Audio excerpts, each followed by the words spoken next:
One of my philosophies is to create opportunity for people to go and do stuff, to prove to themselves they can do it. Maturity within your players, and that doesn't mean how old they are,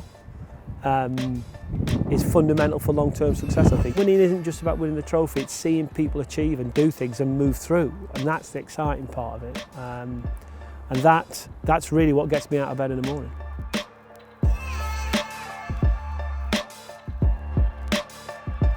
If you were to boil down your coaching mantra into three key philosophies, what are they? I think probably, in many ways, my number one is probably to help players build belief in themselves, I think, in that you can't play without it. And, you know, if somebody once said to me, well, in my head I've always seen it, it's a bit like a car. You can have a Ferrari car, if it's got no petrol, it doesn't go anywhere. It's useless. You'd be better in a Ford Fiesta if he's got fuel. Well, fuel for the sportsman is belief, and that's belief he can. When you lose confidence and you walk out in the field and you're a shell of the sort of player you were, even if you are in a Ferrari, it's no use. So that'd be probably my number one. And you get belief. If I go to the academics, how do you get belief? They would tell me you do it by performance accomplishment. You've got to do something. You can't tell somebody, yeah, you're a great player. You've got to do it. So as a coach, I suppose one of my philosophies is to create opportunity for people to go and do stuff, to prove to themselves they can do it.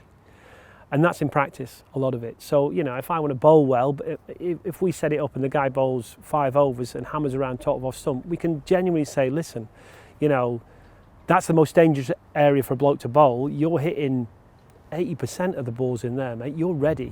You get out there and go. We're backing you. If it doesn't go well straight away, don't care. Just go. You're good enough. So that idea of creating opportunity and building belief are probably the cornerstones of it.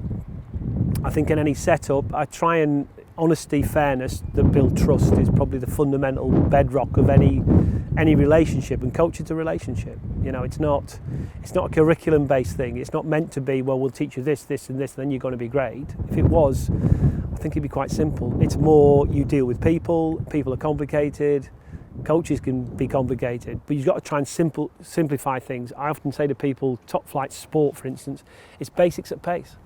Simple things done very fast. You know, go and watch a Premiership football game. The skill is probably the same as in the lower division. It's just done quick.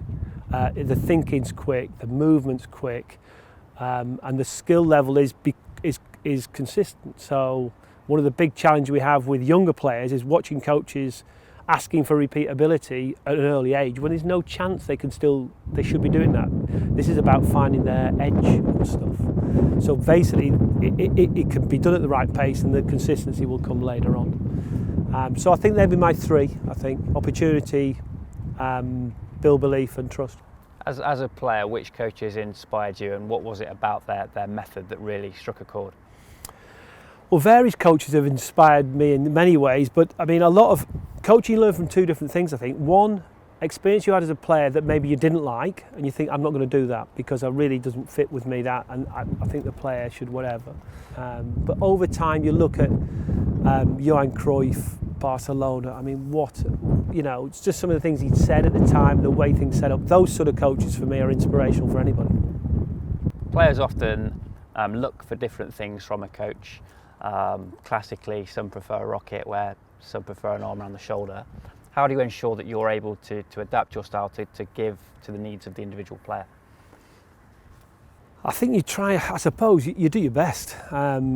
And because one day somebody might want a rocket, somebody with an arm around, it varies. I mean, you get to know your players. That's partly spending time with the player is good. You build trust, and in some ways the player then gives you more leeway and you give the player more leeway, which is always a good thing, I think, sometimes. I mean, generally, an arm round normally works better than a rocket most of the time, because you want to hear their side.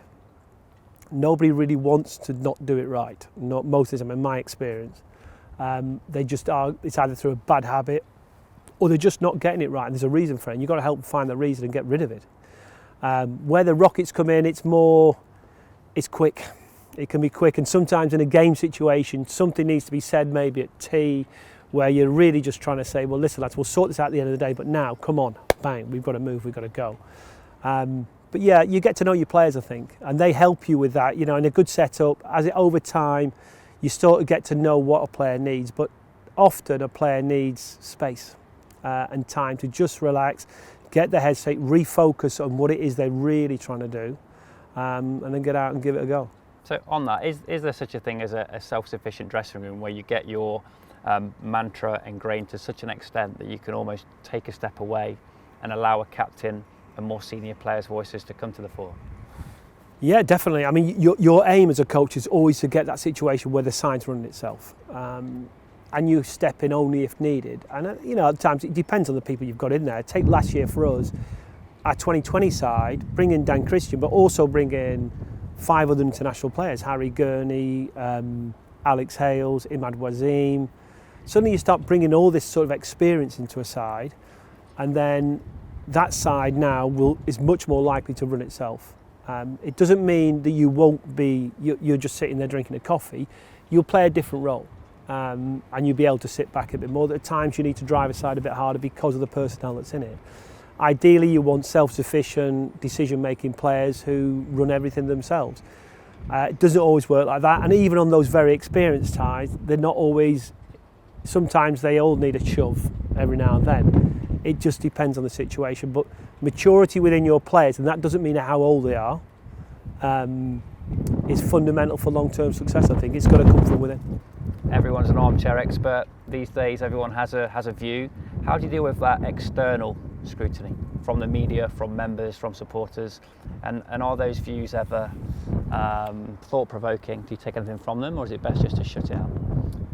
Depends where it comes from. When it comes from the heart of somebody, you always pay attention. If the fans don't think you're playing well, there's normally 2 reasons. 1, you're not playing well, or 2, you're not going about it the right way. You have to listen. The further away you get, often the less emotionally attached you get in a different sort, or you're emotionally attached in a different way. So I think they've all got merit. I think you can't be dictated to by others. Your job is to help make decisions along with captains and senior players and all the players really about the way forward, and you've got to take that responsibility. So I don't think you should deflect and say, well, he thought this and she thought that and we thought we'd have a go with that. You've got to make a call, but by most things you've got to listen to what goes on and then take advice when it's well meant and it's needed, and criticism when it's needed as well, and then make your decisions to try and move the side forward as best you can. And when you've coached at the very highest level, how much are those feelings and that pressure magnified in the international scene, and does it become quite a lonely place at times? I mean, coaching can be quite a lonely place, full stop, at times. I think internationally time gets shortened. The frustration for me was lack of time, so you have to do things faster. Depending on what phase of that international group you're in, you might be into a period where the side are already settled and they're running nicely and they go. If they're in transitions, there'll often be inconsistencies going on. And I think because of that, you have to be really good at taking the little chances you've got, either with the media or whatever, to make sure the right messages come across. What goes on behind the scenes often has to stay a little bit behind the scenes because it's private and it's personal to a team, and that trust is needed that it can stay there. But there's also some things that have got to be out there so things don't come across as bland, and the public have got a decent knowledge of where the journey's going to and what's happening. And so I think that's definitely heightened. Time is less, and the pressure obviously is ramped up because the consequence of success and failure are more seen by everybody. And bring the chat back to the Trent Bridge dressing room. Which of our players do you think could make good coaches in time? That's a really good question, actually. You get a few. I often say to people, you sort of see the coaching gene in somebody. I watch someone like Luke Fletcher now working. We had some young bowlers come down, and he just naturally leans towards that sort of style of putting an arm round but not just being a casual comment, actually saying things that are really constructive and passing some of his own experience on, but also asking natural questions about the player, what he thinks, what he's trying to do, where he's trying to go. And that's quite a natural thing within him, I think. Someone like Steve Mullaney as captain, I think, again, has got another bit of a bent towards that sort of style. So you have different styles of coaches. You have the sort of rounded guy to the sort of sometimes the more forensic type coach who spots things, often specialists who might see things in a different way, tactical coaches. So we've got a few lads in there, I think, who've got a bit of a bent that way. One of the challenges, I think, when a player gets to a certain point is they don't gets split between the two. My first role was player coach in '98, where I was still playing towards the end of my career, and I'd taken on the coaching as well. And it's a really dangerous place to be as a player, because playing needs your full focus. And if you start to get drift off, it's very important to play. Someone like Chris Nash, who's done some coaching this winter, again, very natural style coach. I think has got a real chance of getting a good career in that. But the key is that when you come to playing has a ruthlessness to it and a focus needed that you've got to retain if you're going to be hungry enough to compete and go on and achieve and win things. You obviously committed to continuous development. We've had chats in the past and all things from psychology to biomechanics. How do you keep yourself appraised of everything that's going off out there, and how do you distill that into things that you can action at Trembridge? Yeah, I mean, I think if you're going to ask your players to keep trying to get better, you're going to try it yourself. The balance for me is not forgetting what you know, and that I've learned over time. I think I've learned lots. Most of what I know is born through experience. I might go on a course for something, or I might go somewhere and listen to somebody speak or read a book. But experience, those things help you take stuff from your own experience that you've really learned that's solid, that actually works for you. Because of the thousands of theories that are out there for coaches, I don't think any are probably wrong. Some just won't suit you and your style and allow you to be you around the player while you're doing them. So for me, I look back, even when I was playing, I was still writing stuff down. I coached when I was, a young man, a 20-odd-year-old in South Africa, and we did well. We won the league, and I was lucky then asked to coach a country district side, which I really enjoyed, and I found myself working with players then. And even then, I got to think, well, I enjoy this. I'd not done any courses, so that part of you is probably in you to start. What you're trying to do is find ways of improving it. And normally that is, so you can say something in a way that's probably simpler to understand for somebody. And you can understand other people better. And a lot of what you do is they have words of saying, flex your style. But really it's, can you help each person you deal with in a way that will help bring the best out of them? And that really is the coach's job. You're not the person to, you're not the performer now in that respect. You're trying to get this player, male or female, to be able to get it out of themselves. We hear so many, go and express yourself in the field, just relax. Those sort of things are the dangerous comments. They don't work. It's too easy to say. What you have to do is find systems with them that allow them to get out there and perform under extreme pressure, because that's ultimately what you want to do. You're going to win a trophy, you're going to play in a semi, you're going to play in a quarter, you're going to play in a final. You're going to have to deliver under that pressure.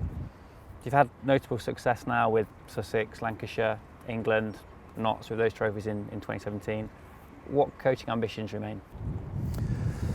Well, the coach, last year was probably one of the toughest years as a coach I had in many ways because of the red ball, and it was a really tough year for everybody.